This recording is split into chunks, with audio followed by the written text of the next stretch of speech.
Hi everyone, Kelt here.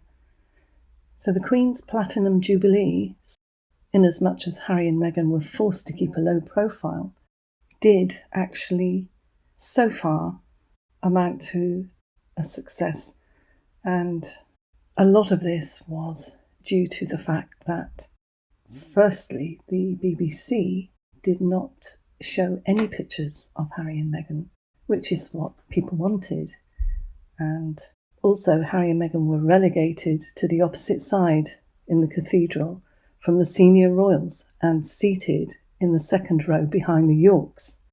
Meghan was actually seated next to Princess Margaret's daughter, who is actually Prince Harry's godmother, Sarah Chatto. At one point, she was seen telling Meghan something, and Meghan looked very tense and said thank you and adjusted her collar. And it's being said that Sarah saw the wires that were coming out of Meghan's under her collar. She also had a wire going around her hair, and it was obvious that she was wired to record any conversation with the royals. Total and utter betrayal. We have the Frosty Union, which wasn't a union. They talk about the Frosty Union with the royal family. There was no union. There was the keeping as far apart as possible. The fact that Prince Andrew wasn't there due to testing positive for COVID was a good thing in a way, because it was Harry and Meghan out on their own, showing themselves for who they really are. And you've only got to look at the photos of the faces, the expressions on these people as they walked out of the cathedral. No wonder Harry looked uncomfortable. Meghan, however, still forced her usual grin and smirk. When they're actually in the cathedral, Meghan and Harry are already seated, and Catherine and William are guided to their seats.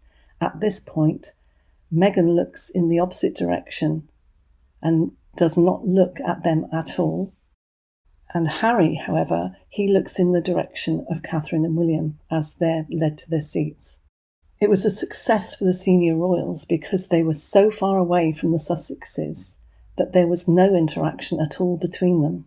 Contrary to 2020, where there is the famous picture of Harry and Meghan walking behind William and Catherine with Meghan's maniacal smirk while looking Catherine up and down, with quite a menacing look in her face.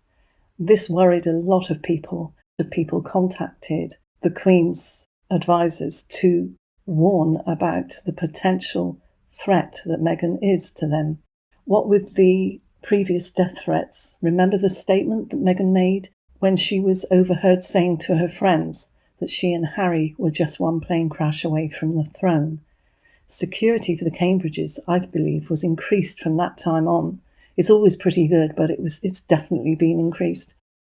The Royal Guards were right behind Catherine and William this time when they walked out of the cathedral, not like 2021.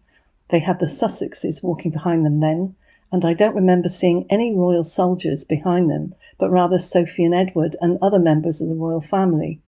I don't know if they were there but further back, but I don't recall seeing them at all.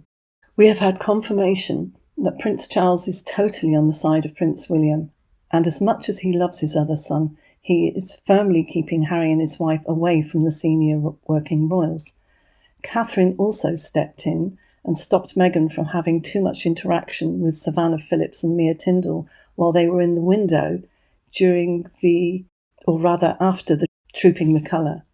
It's also been said that Zara Phillips was absolutely furious that Meghan had managed to get in there, and Harry, to talk to her children. And apparently it should never have happened. They were with the Duke of Kent, who seemed to be sort of keeping an eye on them. And then it seems that Meghan managed to shuffle over to the window where the children were, which should never have happened. And although Edo was watching, it was not planned for Meghan to be talking to those children. So it's quite understandable why Zara was so angry about this. She also had her collar done up right to the neck. Considering it was warm weather, it didn't make sense. And at one point, she's adjusting her collar as she gets out of the car, and some wires can actually be seen. So it's obvious to many that they are recording for the Netflix documentary, contrary to insisting that they were not. Many are saying that they should have been searched before entering any property where the senior royals would be. I'm amazed that they weren't stopped then. I've also been told that the royal family completely knew that Meghan was wired, that they planned to record, which is why nobody interacted with her. The fact that there has only been talk about their children and they have still not produced them is only feeding the rumours that there have never been any children due to faked photos and borrowed children for photo shoots and videos. People are wondering why they're not playing with their cousins, why there are no photos of them allegedly meeting the Queen or even arriving in the country.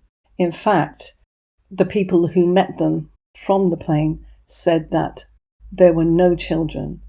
So there's confirmation that there were no children getting off that plane with them.